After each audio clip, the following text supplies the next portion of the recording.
Friends, நம்ம இந்த வீடியோவில் பார்க்க போகிறது என்னென்னு பார்த்தீங்கன்னா, டிஎன்பிஎஸ்சி எக்ஸாமில் கேட்ட ப்ரீவியஸ் இயர் கொஷின்ஸ் தான் நம்ம பார்த்துட்டு வரோம். ஸோ அதில் இன்றைக்கி ஒரு 5 கேள்விகள் பார்க்கலாம். எல்லாமே டிஃப்ரெண்ட்டான சம்ஸ் தான். ஃபஸ்ட் கொஷின் பாருங்கள், பவரில் கொடுத்துருக்காங்க. அதாவது 5 பவர் ஏங்கிறது 6 6 பவர் பிங்கிறது 7 7 பவர் சிங்கிறது 5 அப்படின்னா ஏபிசி அப்படின்றதோட மதிப்பு என்ன? ஸோ ஏ பவரில் இருக்குது, பி பவரில் இருக்குது, சி பவரில் இருக்குது. அப்போ பவரில் நமக்கு ஏபிசின்னு கொண்டு வந்தால் தான் நம்மளால் வேல்யூ கண்டுபிடிக்க முடியும். ஸோ அப்போ என்ன பண்ணுறோன்னா, கீழேருந்து வாங்க. அதாவது 7c இஸ் ஈக்குவல் டு 5ங்கிறதுல 7க்கு ஆல்ரெடி 7ஓட வேல்யூ என்ன கொடுத்துருக்காங்க, 6bன்னு கொடுத்துருக்காங்களா? அதை நம்ம இங்கே சப்ஸ்டியூட் பண்ண போகிறோம். அப்போ 6b அதுக்கு பவரில் சி இருக்குது, இது b. ஓகேவா? ஸோ அப்போ b அண்ட் சி இந்த மாதிரி இருக்குது. அதாவது ஏ பவர் எம் பவர் என்னன்னு இருந்துச்சுன்னா எப்படி எழுதுவோம்? ஏ பவர் எம் இன்ட்டு என்னன்னு எழுதுவோம். அதை மல்டிப்ளை பண்ணி எழுதுவோம். ஈக்குவல் டு 5 போட்டுக்கோங்க. ஸோ அப்போ இதை என்ன பண்ணணும்? 6 பவரில் பிசின்னு எழுதணும். Is equal to 5. அகெயின் என்ன பண்ணுறோம்? இந்த 6க்கு பதிலாக என்ன இருக்குது? 5ஏன்னு இருக்குது. ஸோ அப்போ அதை சப்ஸ்டியூட் பண்ணோம்னா நமக்கு என்ன வரும்? 5a பவர் பிசின்னு இருக்கும். ஆல்ரெடி இது என்னது? சேம் ஃபார்முலாவில் இன்ட்டில் இருக்குது. ஸோ அதனால் என்ன பண்ணலாம்? பவரை மல்டிப்ளை பண்ணி கொண்டு வரணும். ஸோ அப்போ நமக்கு பவரில் என்ன வந்துடும்? பவரில் என்ன வந்துடுது? 5abcன்னு வந்துடும். So 5abc is equal to 5. இங்கே பவரில் 1 இருக்கிறதா அர்த்தம். பேஸ் ஈக்குவலாக இருந்தால் பவரும் ஈக்குவல். ஸோ அப்போ பவரில் என்ன இருக்குது? ஏபிசியோட வேல்யூ என்ன? Equal to 1. ஸோ ஆன்சர் இதுக்கு 1. ஸோ இந்த மாதிரிலாம் சம் வந்துச்சு அப்படின்னா இவ்வளோ ஸ்டெப்ஸு செய்யணும்னு அவசியம் இல்லை. இந்த சம் ஆன்சர் 1ங்கிறத அப்படியே ஞாபகம் வச்சுக்கோங்க. ஓகேவா? ஸோ அப்போ ஆன்சர் ஈஸியாக போட்டுடலாம். அண்டு இதோட உண்மையான ஸ்டெப்ஸ் இதுதான். இப்படி போட்டால் தான் ஆன்சர் 1ங்கிறது கிடைக்கும். ஸோ செகண்ட் சம் பார்க்கலாம். 47th. இதுவும் பவரில் வச்சு கொடுத்துருக்காங்க. என்ன கொடுத்துருக்காங்கன்னா, ரூட் ஆஃப் எக்ஸு அதுக்குள்ளே ரூட்டு கொடுத்துருக்காங்க, அது ஒய். அடுத்த ரூட்டு கொடுத்துருக்காங்க, அது இசட்டு. உள்ளே ஏ இருக்குது. அப்படின்னா இங்கே கீழே இருக்கிறதுக்கு எது ஈக்குவல்? ஸோ நம்ம ரூட் பவரை எப்படி எழுதுவோம்? இப்போ ரூட்டுக்குள்ளே, அதாவது இப்போ ஏ ரூட் இசட்டுங்கிறது எப்படி எழுதுவோம்? ஏ 1/zன்னு எழுதுவோமா? ஏன்னா பவரில் எழுதும்போது 1/zன்னு எழுதுவோம். அதுதான் ரூட்டுக்கு ஈக்குவல். ஓகேவா? ஸோ இப்போ ஞாபகம் வச்சுக்கோங்க, ஏ ரூட்டு கொடுத்துட்டு பவர் எம்மு கொடுத்துருந்தாங்கன்னா ஏ பவர் 1/mன்னு தான் எழுதணும். அப்போ இதை ஸோ இப்போ இந்த உள்ளே இருக்கிறத என்ன பண்ணுவோம்? இந்த மாதிரி எழுதுவோம். அப்போ இங்கே ஒரு ஒய் ரூட் இருக்கும், எக்ஸ் ரூட் இருக்கும். இதை ஏ பவர் 1/2ன்னு எழுதுவோம். அகெயின் இங்கே ஒரு ரூட் ஒய் இருக்குது. ஸோ அப்போ என்ன ஆகும்? அகெயின் என்ன ஆகும்? ஏ பவரில் 1/zோட இன்ட்டு 1/y இருக்கும். அடுத்து வெளியே என்ன இருக்குது? 1/x இருக்கும். அப்போது நமக்கு என்ன கிடைக்கும்? இது எல்லாமே ரூட்லேருந்து எடுக்கணும்னா நமக்கு ஏ பவர் 3 மல்டிப்ளை பண்ணுங்க, 1/xyzன்னு இருக்கும். அகெயின் இது என்ன ஃபார்முலா மாதிரி வருது? இந்த ஃபார்முலா மாதிரி வருதா? ஏ பவர் 1 என்ன இருக்கோ அந்த பைக்கு டிவைடட் பையில் இருக்கிறது தான் ரூட்டுக்குள்ளே வரும், ரூட்டுக்கு மேலே வரும். ஸோ அப்போ ரூட் ஆஃப் XYZ உள்ள ஏ அப்படின்னு எழுதலாமா? அதுதான் ஆன்சராக இங்கே கொடுத்துருப்பாங்க. ஓகே, ஸோ ஜூம் பண்ணி பாருங்கள். Root of a XYZ power. Okay, so இந்த மாதிரி தான் ஆன்சர் இதுக்கு வரும். நெக்ஸ்ட் கொஷின் பாருங்கள். ஏ மட்டும் ஒரு வேலையை 12 நாட்களில் முடிக்கிறார். ஏ 12 டேஸில் ஒரு வேலையை முடிக்கிறாரு அப்படின்னா பி என்பவர் ஏவை காட்டிலும் 60% அதிக திறனுடன் வேலை செய்பவர். அப்போ எஃபிஷியண்ட்டாக வேலை பார்க்குறாரு. ஏவை விட பி எஃபிஷியண்ட்டாக வேலை பார்த்தா பி மட்டும் அந்த வேலையை எத்தனை நாட்களில் முடிப்பாங்க? ஸோ நல்லா ஞாபகம் வச்சுக்கோங்க, இந்த எஃபிஷியன்சி ஒரு ஃபார்முலா இருக்குது. என்ன ஃபார்முலானா, total work is equal to efficiency into time. இது ஒர்க்கு. ஓகேவா?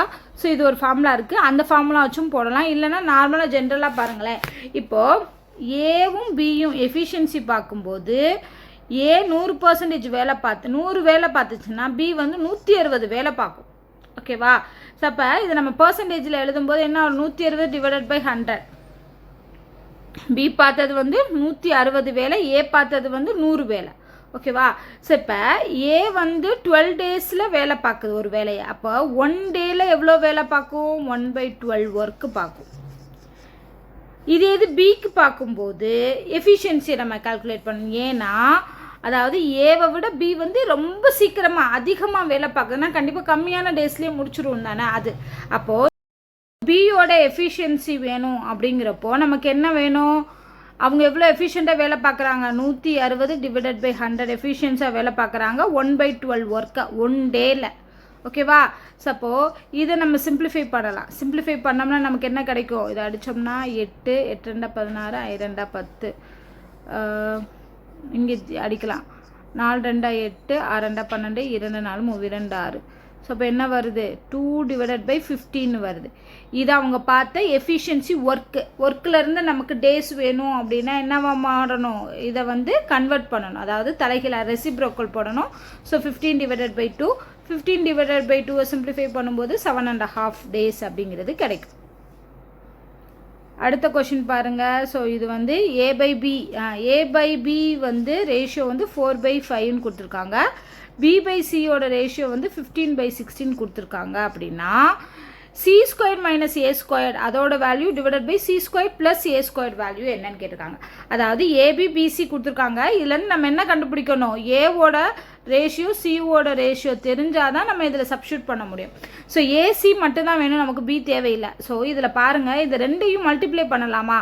இந்த ரெண்டு ரேஷியோவையும் மல்டிப்ளை பண்ணும்போது என்ன ஆகுது? B கேன்சல் ஆகுது, ஏவும் சியும் கிடைக்குதா? ஸோ அதனால் இங்கே இருக்கக்கூடிய வேல்யூவையும் மல்டிப்ளை பண்ணலாம். 1 4 4 16 1 5 5 3 5 5. ஸோ 3/4 3/4ங்கிறது A/Cயோட ரேஷியோ. இப்போ நமக்கு A கிடச்சிருச்சு, C கிடச்சிருக்கு. இது அப்படியே தூக்கி இதில் சப்ஸ்டியூட் பண்ணலாமா? ஏங்கிறது 3, Cங்கிறது 4 அப்படிங்கிற வேல்யூவை எடுத்துகிட்டு நம்ம சப்ஸ்டியூட் பண்ணுங்கள். C² என்னது? 4². So 16 minus 3² 9. அதே தான் ப்ளஸ் பண்ணப்படும், அவ்வளோதான். ஸோ சிம்பிளிஃபை பண்ணால் ஆன்சர் கிடச்சிரும்.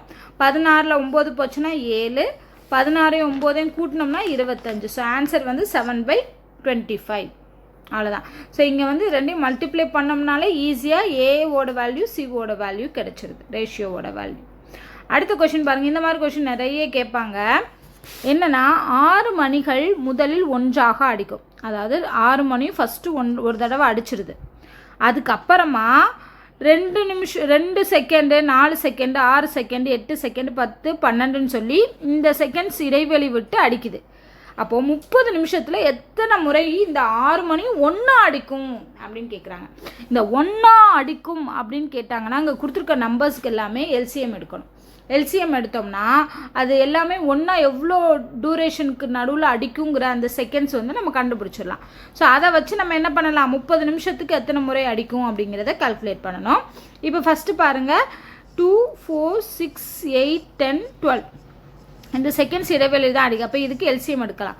எல்சிஎம் ஃபஸ்ட்டு 2ஆல் எடுக்கலாம். 1 2s are 2, 2 2s are 4, 3 2s are 6, 4 2s are 8, 5 2s are 10, 6 2s are 12.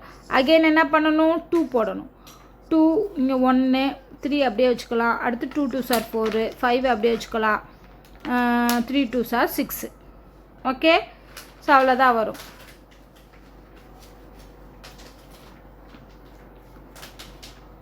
வேறு என்ன பண்ண முடியும்?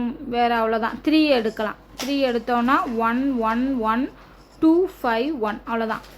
ஸோ இப்போ என்ன வருது? 2 10 வச்சுக்கோங்க. இங்கே 3 2 6 6 2 12. So 12 × 10 120 seconds. ஏன்னா இங்கே வினாடிகள் தான் கொடுத்துருக்காங்க. அப்போ 120 செகண்ட்ஸ்க்கு ஒன்ஸ் வந்து 6 மணியும் என்ன பண்ணுது? ரிப்பீட்டடாக அடிக்குது, ஒன்றா அடிக்குது. அப்போ இந்த 120 நிமிஷம் வினாடிங்கிறது செகண்ட்ஸுங்கிறது இந்த 30 நிமிஷத்தில் எத்தனை முறைங்கிறத கால்குலேட் பண்ணுவோம். அதுதான் வந்து அந்த மணி வந்து ஒலிக்கக்கூடிய அந்த டைமிங். அப்போது இந்த 120 வினாடிங்கிறத நம்ம என்ன பண்ணணும்? நிமிஷத்துக்கு கன்வெர்ட் பண்ணணும்.